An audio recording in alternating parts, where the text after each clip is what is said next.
Hi guys, today I will teach English Lit from class 11th. It is first chapter from Snapshot. ये आपके snapshot से first chapter है जिसका नाम है the summer of the beautiful white horse. ये कहानी जो है एक कबीले से संबंध रखने वाली है। इसमें दो ऐसे आर्मीनियाई लड़के हैं जिनकी कहानियाँ बताई गई हैं उनके विश्वास के ऊपर और उनकी कसौटी के ऊपर। आइए टेक्स्ट बुक पर चलते हैं, क्या दिया गया है।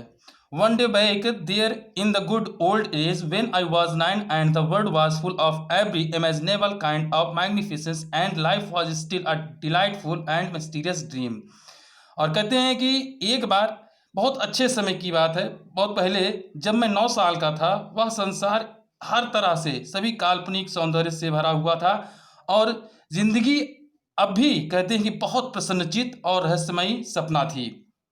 तब कहते हैं then my cousin Mourad who was considered crazy by everybody who knew him except me came to my house at 4 in the morning and woke me up tapping on the window of my room। मेरा चचेरा भाई मुराद मेरे पास आया, जिसे लोग जितने भी लोग जानते थे उसे पागल समझते थे मेरे सिवाय। मेरे घर आया और सुबह आकर मुझे जगाया मेरे खिड़की पर खटखटाकर। आराम ही सेड, उसने कहा, आवाज दिया उसने। आई jumped out of the bed and looked out of the window. मैंने अपने बिस्तर से कूदकर बाहर आया और खिड़की से बाहर झांका, देखा। आई कुडंट बिलीव व्हाट आई सा। जो कुछ भी मैंने देखा मैं उस पर विश्वास नहीं कर सकता था। आई वॉजंट, कहते it wasn't morning it but it was summer and with day break not many minutes around the corner of the world it was light enough for me to know I wasn't dreaming. और कहते हैं अभी भी सुबह नहीं हुई थी, पर जो ग्रीष्म ऋतु समर ऋतु थी और ग्रीष्म ऋतु थी और संसार के कोने में कुछ मिनटों के प्रभात होने की थी, लेकिन पर्याप्त रोशनी थी ये समझने के लिए कि मैं स्वप्न नहीं देख रहा था, जिसको मैं समझ सकता था और जान सकता था।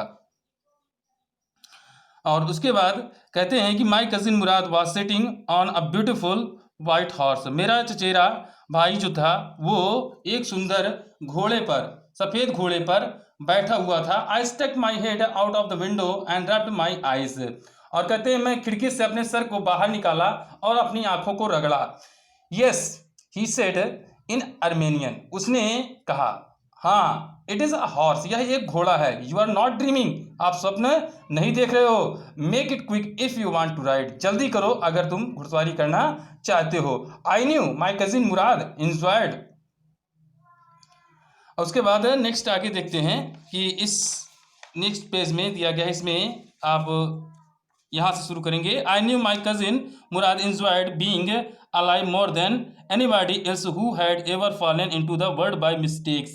मुझे मालूम है कि मेरा जो चचेरा भाई मुराद है वो जीवित रहने का आनंद बहुत अधिक लेता, उनसे कहीं ज़्यादा जो व्यक्ति इस संसार में गलती से आ गए हैं। But this was more than even I could believe, लेकिन ये उससे भी कहीं ज़्यादा था जिस पर मैं विश्वास नहीं कर सकता था। In the first place my earliest memories had been memories of horses and first longings had been longings to ride. और कहते हैं अगर पहली बात, अगर पहला स्थान जो है मेरे याद की, तो मेरी यादों में पहला स्थान ये था कि मेरी पहली इच्छा थी, लॉन्गिंग मतलब इच्छा, किसकी थी? इच्छा जो थी पहली वो घुड़सवारी करने की।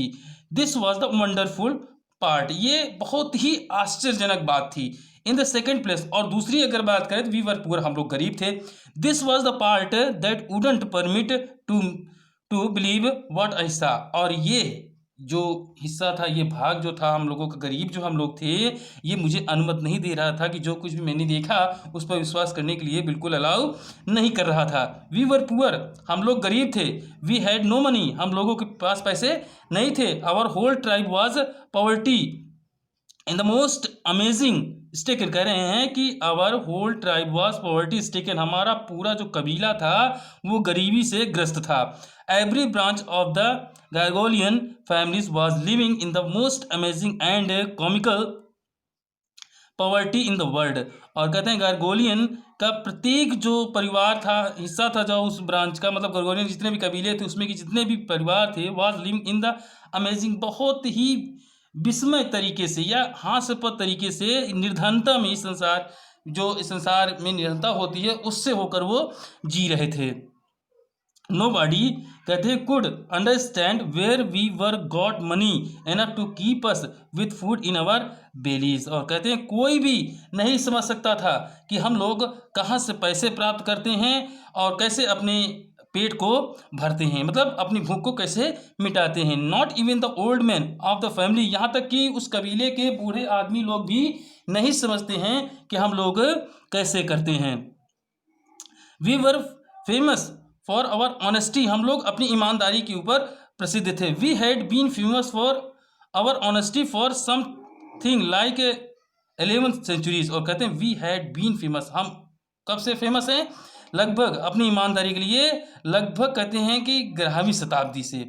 Even when we had been the wealthiest family in what we like to think was the world, और इवन देन कहते हैं यहाँ तक कि हम लोग जब अमीर थे, बहुत धनवान परिवार में थे, इन व्हाट जो कुछ भी हम पसंद करते थे, जो सोचते थे, वो सब कुछ संसार वैसा ही था, मिल जाता था।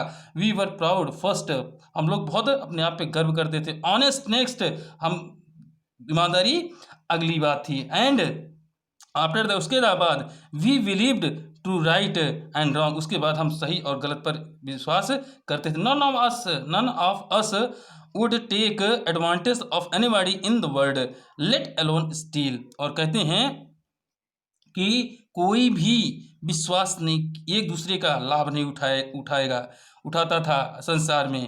कहते हैं इन द वर्ल्ड, संसार में, लेट अलोन स्टील, चोरी की तो बात छोड़ दो। Consequently even though I could see the horse, और परिणाम स्वरूप हम देख सकते हैं कि या मानो I could see the horse, घोड़े को देख सकता था। So I could hear it breathing, sorry, I could see the horse so magnificent, even though I could smell it so lovely, even though I could hear it breathing so exciting. तो कहते हैं कि मैं घोड़े को देख सकता था, कितना शानदार था। Even though I could smell it, यहाँ तक कि मैं उसके स्मेल भी ले सकता था, सूंघ भी सकता था। सो लवली, बहुत प्यारा। इवन दो, यहाँ तक कि आई कुड हियर इट ब्रीथिंग, मैं उसके सांस लेने की आवाज़ को भी सुन सकता था, बहुत ही उत्तेजित था। I couldn't believe the horse had anything to do with my cousin Mourad और विथ मी और any of the other members of our family, और कहते हैं आई कुडंट बिलीव, मैं विश्वास नहीं कर सकता था उस घोड़े पर, हैड एनीथिंग टू डू, मतलब कुछ भी, कहते हैं कि हैड कुछ भी होगा करने के लिए, विथ माई कजिन मुराद, मेरे चचेरे भाई के साथ, या कहते हैं विथ मी, मेरे लिए, और with any of other members of our family, हमारे परिवार के कोई दूसरे सदस्य। स्लीप और अवेकन, सोते हुए या जागते हुए, because I knew my cousin Murad couldn't have bought the horse, मैं जानता था कि मेरा चचेरा भाई जो है वो घोड़ा नहीं खरीद सकता था। And if he couldn't have bought it he must have stolen, और अगर उसने इसको नहीं खरीदा है तो उसने अवश्य ही इसको चुराया होगा। And I refused to believe he had stolen it, और लेकिन कहते हैं और मैं विश्वास नहीं कर सकता है, विश्वास कर स्वीकार करता हूँ कि उसने इसे चुराया था। No member of the Garoghlanian family could be a thief, कहते हैं गैरगोलियन का कोई भी सदस्य परिवार का, गैरगोलियन परिवार का कोई भी सदस्य चोर नहीं हो सकता था। I stayed first at my cousin and then at the horse, पहले मैंने अपने चचेरे भाई की तरफ देखा, उसके बाद घोड़े पर। There was a pious stillness and humor in each of them, which on the one hand delighted me and one another frightened me, और कहते हैं कि there was a peace, peace मतलब होता है कि पवित्र, बहुत पवित्र, मतलब पवित्रता, शांति, और प्लस कह सकते हैं कि हास्य पति, इन दोनों में, मतलब एक प्रकार से कह सकते हैं बहुत एकदम शांत दोनों खड़े हुए थे, और एक तरफ मैं प्रसन्न था और दूसरी ओर मैं डरा हुआ था। Mourad, I said where did you steal this horse, मैंने मुराद से कहा तुमने इस घोड़े को कहाँ से चुराया। Leap out of the window he said if you want to ride, वहाँ से कूदो खिड़की से अगर तुम घुड़सवारी करना चाहते हो तो, उसने कहा इट वॉज ट्रू देन, ये सत्य था तब। He had stolen the horse, उसने घोड़े को चुराया था। There was no questions about it, इसमें कोई भी संदेह नहीं था, कोई भी क्वेश्चन नहीं था, प्रश्न नहीं था। He had come to invite me to ride और नॉट, वह मेरे पास आया था मुझे इनवाइट करने के लिए, घुड़सवारी के लिए या नहीं। एज आई चूज, जैसा मैं पसंद करूं। आज तक के लिए इतना ही, बाकी आप लोगों को नेक्स्ट डे पढ़ाएंगे। नेक्स्ट पैराग्राफ आपको नेक्स्ट डे बताया जाएगा नेक्स्ट पार्ट का। तब तक इतना ही, धन्यवाद।